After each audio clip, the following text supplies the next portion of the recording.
नमस्कार, स्वागत है आपका एमपी न्यूज में। मैं हूं आपके साथ दीक्षा और आज हमारे साथ न्यूज रूम में चर्चा करने के लिए मौजूद हैं एडिटोरियल टीम के संदीप मीणा और राहुल पटेल।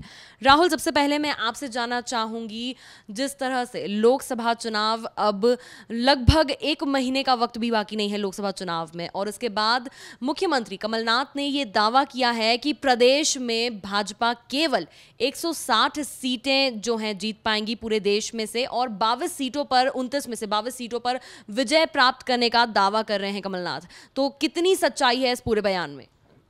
देखिए दीक्षा, सबसे पहले मैं एक बात बताना चाहूँगा। लोकसभा चुनाव को लेकर सभी पार्टियां अपने अपने दावे और अपने वादे इरादे लेकर जनता के बीच पहुंच रही है। और रही बात अपने दावे करने की, तो लोकतंत्र है, लोकतंत्र में सबको दावे करने का अधिकार है और सभी अपना टारगेट ज़्यादा लेके चलते हैं। इस तरह की बातें पार्टियां अमूमन करते आती है, चुनाव के पहले इस तरह के बयान आते हैं। लेकिन जिस प्रकार से आज भोपाल में, राजधानी भोपाल में मीडिया से चर्चा के दौरान सीएम कमलनाथ ने पूरा कैलकुलेशन बताया कि आखिर कैसे भारतीय जनता पार्टी केवल 160 सीटें जीतेगी, तो मैं आपको बताना चाहूँगा।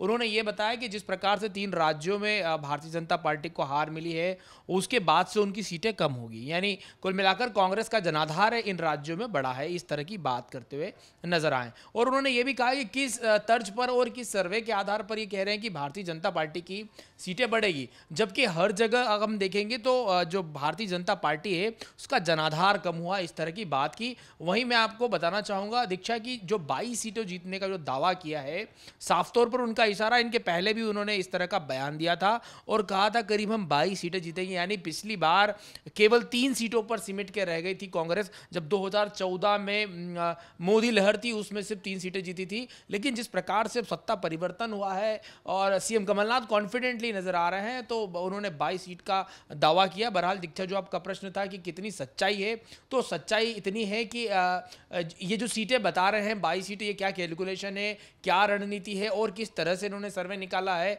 ये कांग्रेस जाने। लेकिन फिलहाल इस तरह के कयास लगाए जा रहे हैं कि पिछली बार से कांग्रेस की सीटें जरूर बढ़ेगी, लेकिन भारतीय जनता पार्टी भी ये पीएम मोदी की जो पूरी लहर है, पूरी इमेज है, उसका फायदा उठाते नजर आएगी। तो ये थोड़ा अतिशोक्तिपूर्ण होगा 22 सीटें तो, लेकिन ये जरूर है कि कांग्रेस अपना बेहतर प्रदर्शन करेगी, वहीं कांग्रेस भारतीय जनता पार्टी को कुछ सीटों पर नुकसान होगा। तो कुल मिलाकर यही बात है कि सीएम कमलनाथ ने इस दौरान मीडिया से चर्चा करते हुए अपनी भविष्यवाणी की है प्रदेश को लेकर, वहीं देश को लेकर 160 सीटों की बात कही है। बहरहाल जितनी भी सारी बातें, तमाम कयासों के बादल है, एक बार जब परिणाम घोषित हो जाएगा उसके बाद सब कुछ क्लियर हो जाएगा कि इन दावों में कितनी सच्चाई है और इन वादों में कितनी सच्चाई है। जी बिल्कुल। राउंड ऑफ के कितने करीब जाता है मुख्यमंत्री कमलनाथ का ये दावा कि 22 सीट वो प्रदेश में जो हैं जिस पर जीत हासिल करेंगे, ये देखने वाली बात होगी। बढ़ते हैं हमारे अगले मुद्दे की ओर। जिस तरह से लगातार एक के बाद एक नाम सामने आ रहे हैं, अब एक बार फिर से भोपाल संसदीय सीट पर दिग्विजय सिंह का नाम दावेदारों में शामिल होने के बाद अब एक बार फिर से कांग्रेस इस कवायद में लग गई है कि राज्यसभा सदस्य रहे विवेक तनखा का नाम सामने आ रहा है। बीजेपी प्रदेश अध्यक्ष को जो है कड़ी चुनौती देने के लिए कहीं ना कहीं उनके नाम पर जो है कांग्रेस मोहर लगा सकती है। आइए जानते हैं संदीप से इस बारे में।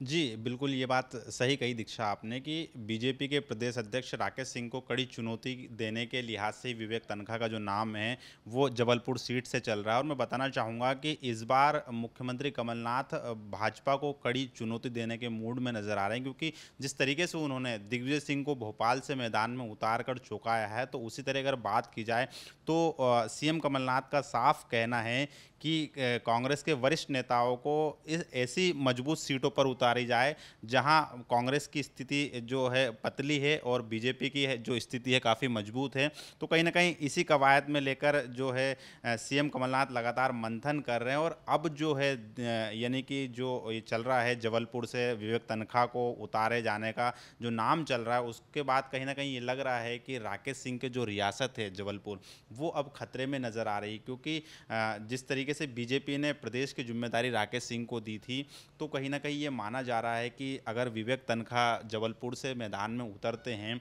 तो ये चुनाव फिर आम चुनाव नहीं होगा, काफ़ी कड़ा मुकाबला होगा, कांटे की टक्कर देखने को मिलेगी। क्योंकि राकेश सिंह भी बड़े नेता हैं, कद्दावर जो नेता हैं और प्रदेश अध्यक्ष के रूप में कमान भी संभाल रहे हैं। तो यहाँ पर बीजेपी और कांग्रेस के बीच में कड़ी टक्कर देने को मिलेगी। और ऐसा ही इंदौर की सीट पर भी मंथन चल रहा है। और मैं बताना चाहूँगा कि ज्योतिरादित्य सिंधिया का गढ़ गुना, वहाँ से वो वर्तमान सांसद है, और जिस तरीके से सूची जारी हुई कांग्रेस की, तो अभी तक सिंधिया के नाम का ऐलान नहीं हुआ है। तो कहीं ना कहीं सस्पेंस बरकरार है और ऐसी उम्मीद की जा रही है कि गुना से उनकी पत्नी प्रियदर्शनी राजे सिंधिया को उतारा जा सकता है और ज्योतिरादित्य सिंधिया को इंदौर से मैदान में उतारा जा सकता है। हालांकि अभी इसकी आधिकारिक पुष्टि नहीं हुई है, लेकिन जिस तरीके से सीएम कमलनाथ अपनी मोहरें बिछा रहे हैं, क्योंकि ये मानना है कि गुना को अगर देखा जाए तो अगर वहां से प्रियदर्शनी राजे सिंधिया को भी खड़ा किया जाता है या फिर कांग्रेस के किसी नेता को भी खड़ा किया जाता है, तो वहां से कांग्रेस किसी भी हालत में सीट जीत लेगी। लेकिन अगर इंदौर में सिंधिया को लेकर आया जाता है तो यहां पर जो है काफ़ी प्रभाव देखने को मिलेगा। और इंदौर सीट के अलावा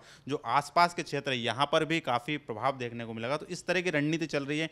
हालांकि आधिकारिक पुष्टि नहीं हुई, लेकिन जो आगामी 2 अप्रैल को जो बैठक होने वाली है दिल्ली में केंद्रीय चुनाव समिति की, तो इसमें ये चर्चा है कि विवेक तन्खा है जो राज्यसभा सांसद हैं, उनको कहीं ना कहीं जबलपुर से उतार सकती है कांग्रेस। जी बिल्कुल संदीप, जिस तरह से आपने कहा कि बीजेपी और कांग्रेस में जिस तरह की खींचतान दिखाई दे रही है, प्रदेश में अब 11 सीटों पर जो है पैंच फंसते हुए नजर आ रहे हैं। और कहीं ना कहीं अब भोपाल सीट से जिस तरह से पूर्व मुख्यमंत्री दिग्विजय सिंह का नाम सामने आया है, तो उनकी टक्कर में अब नरेंद्र सिंह तोमर, जो कि पूर्व केंद्रीय मंत्री रह चुके हैं, वर्तमान केंद्रीय मंत्री हैं, उनको उतारने की जो है कवायद चल रही है। देखिए दीक्षा, अभी जिस प्रकार से भोपाल सीट पर जिस तरह से दिग्विजय सिंह का नाम का ऐलान हुआ है, तब से वो देश की सबसे चर्चित सीटों में शुमार हो गई है और सबकी निगाहें उस सीट को लेकर है। क्योंकि दिग्विजय सिंह बड़े अंतराल के बाद, यानी 16 साल के बाद अपनी जो सियासी पारी का आगाज़ करेंगे, या यूँ कहें कि दिग्विजय 1.2 तरह का कोई एक नया उनका वर्जन सामने आएगा। तो कुल मिलाकर ये भी माना जा रहा है कि दिग्विजय सिंह अपनी सियासी पारी की शुरुआत दोबारा करेंगे। तो वहीं भारतीय जनता पार्टी का अभेद किला कहे जाने वाला भोपाल, अब उसे वो सुरक्षित महफूज रखना चाहेगी, क्योंकि बहुत ज़्यादा लंबे समय से भारतीय जनता पार्टी का गढ़ रहा है और उस पर लगातार भारतीय जनता पार्टी का परचम लहराते रहा है। सरकारें आती है, सरकारें जाती है, लेकिन फिर भी अगर मैं सांसदों की बात करूं तो भारतीय जनता पार्टी का दबदबा रहा है। वहीं अगर हम बात करें तो इंदौर जो मेन सीट भोपाल है, भोपाल से शिवराज सिंह चौहान की बात करें, वीडी शर्मा की बात करें, या फिर हम बात करें नरेंद्र सिंह तोमर की, ये 3 नाम इस पैनल में चल रहे हैं आगे। और जिस प्रकार से विष्णुदत्त शर्मा के बारे में कहा जाता है कि भारतीय जनता पार्टी के एक सच्चे सेवक माने जाते हैं, तो यदि केंद्रीय मंत्री नरेंद्र सिंह तोमर को भोपाल से चुनाव लड़ाया जाए तो मुरैना सीट पर वीडी शर्मा को पहुंचाया जा सकता है। वहीं अगर हम शिवराज सिंह चौहान की बात करें तो कयास लगाया जा रहा है शिवराज सिंह चौहान इस चुनाव में भी स्टार प्रचारक की भूमिका में रहेंगे, जगह जगह वो चुनाव प्रचार करेंगे। बहरहाल उनके नाम पर अभी इस तरह की कोई सहमति या असहमति नहीं बन पाएगी वो कहां से चुनाव लड़ेंगे, क्योंकि एक चर्चित चेहरा है, वो जहां से चुनाव लड़ेंगे वहां से समीकरण बदल सकते हैं, इतनी काबिलियत रखते हैं। ये बात सामने आ रही है। वहीं अगर मैं भोपाल की बात करूं तो जिस प्रकार से भारतीय जनता पार्टी ने अभी तक 11 सीटों का और ऐलान करना बाकी है, तो ऐसे में कयास लगाए जा रहे हैं कि वो वही सीटें हैं। मैं विदिशा की बात करूं, भोपाल की बात करूं, या फिर मैं बात करूं बाकी तमाम क्षेत्रों की, तो 11 सीटों में अभी तक पेच फंसता हुआ नजर आ रहा है। तो भारतीय जनता पार्टी लगातार मंथन कर रही है कि आखिर वो कौन सा चेहरा होगा जो दिग्विजय सिंह को टक्कर दे पाए। जी बिल्कुल, जिस तरह से आपने पूरी एक स्ट्रैटेजी को जस्ट में बताया है, उसी तरह से अगर हम मुख्यमंत्री कमलनाथ की बात करें, जिस तरह से संदीप आपने भी बताया कि कमलनाथ धीरे धीरे करके अपने मोहरे जो हैं सामने लेके आ रहे हैं, बिछा रहे हैं, तो क्योंकि वो एक बिजनेस माइंडेड पर्सन है और वो हमेशा विन विन पोजीशन चाहते हैं। अब एक बार फिर बीजेपी को कमलनाथ ने एक बड़ा झटका दिया है। आपको बता दें, पूर्वी मंत्री के भाई विनोद शुक्ला जो हैं बीजेपी में शामिल हो गए हैं। लगातार ये जो सिलसिला है नेताओं का, सांसदों का, कि बीजेपी पार्टी छोड़कर कांग्रेस में शामिल होते जा रहे हैं, तो इससे कितना फायदा पहुंच सकता है कमलनाथ सरकार को? जी बिल्कुल दीक्षा, ये एक स्वाभाविक प्रक्रिया है। जब जब भी चुनाव आते हैं तो बीजेपी के नेता कांग्रेस में शामिल होते हैं और कांग्रेस के नेता बीजेपी में शामिल होते हैं। ये विधानसभा चुनाव में भी हमने देखा था और अब लोकसभा चुनाव में भी देख रहे हैं। और अगर बात की जाए पूर्व शिवराज मंत्रिमंडल में पूर्व मंत्री रह चुके राजेंद्र शुक्ला के भाई विनोद शुक्ला, तो ये विंध्य से आते हैं और विंध्य में अगर देखा जाए तो विधानसभा चुनाव के दौरान विंध्य में कांग्रेस की जो है कांग्रेस को काफ़ी नुकसान उठाना पड़ा था और यहाँ पे बीजेपी ने मजबूती से अपनी पकड़ बनाई थी और खुद जो पूर्व नेता प्रतिपक्ष रह चुके हैं अजय सिंह, उनको भी शिकस्त खानी पड़ी। तो ऐसे में कहीं ना कहीं विंध्य में अपनी पकड़ को मजबूत करने के लिए सीएम कमलनाथ ने ये जोड़ तोड़ की राजनीति शुरू कर दी और क्योंकि विंध्य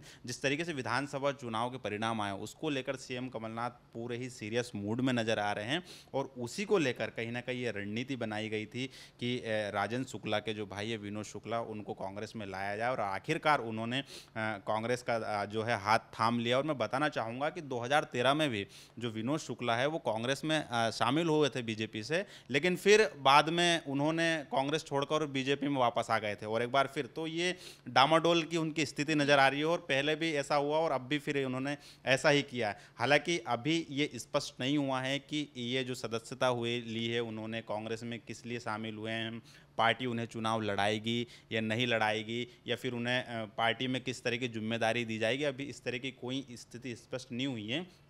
लेकिन जिस तरीके से विनोद शुक्ला ने सदस्यता ली है और उनके साथ कई जो कांग्रेस में जो शामिल हुए हैं बीजेपी के नेता, उससे भाजपा को एक बड़ा झटका जरूर लगा है क्योंकि चुनाव नज़दीक है और ऐसे में अगर पार्टी का एक भी कार्यकर्ता कम होता है तो ये पार्टी के लिए नुकसान होता है। तो ऐसे में विनोद शुक्ला का कांग्रेस में जाना कहीं ना कहीं भाजपा के लिए बड़ा झटका है और अब देखना होगा कि किस तरीके से आने वाले दिनों में बीजेपी की तरफ से भी जोड़ तोड़ की रणनीति शुरू होती है। और अभी और भी जैसे जैसे चुनाव आएंगे तो वैसे वैसे चुनावी रंग भी देखने को मिलेंगे, कई नेता उलटफेर होंगे, तो ऐसे और भी नज़ारे देखने को मिलेंगे। जी बिल्कुल, इस चुनावी रंग में ये भी देखना बड़ा ही दिलचस्प होगा कि किस तरह से मुख्यमंत्री कमलनाथ अपनी पार्टी में शामिल हुए इन नए नए नेताओं पर कितना विश्वास जता पाते हैं। तो ये थे अब तक के कुछ बड़े मुद्दे लोकसभा चुनाव के मद्देनजर जो हमने आपके सामने पेश किए हैं। ताज़ा तरीन खबरों के लिए आप बने रहिए एमपी न्यूज़ के साथ। नमस्कार।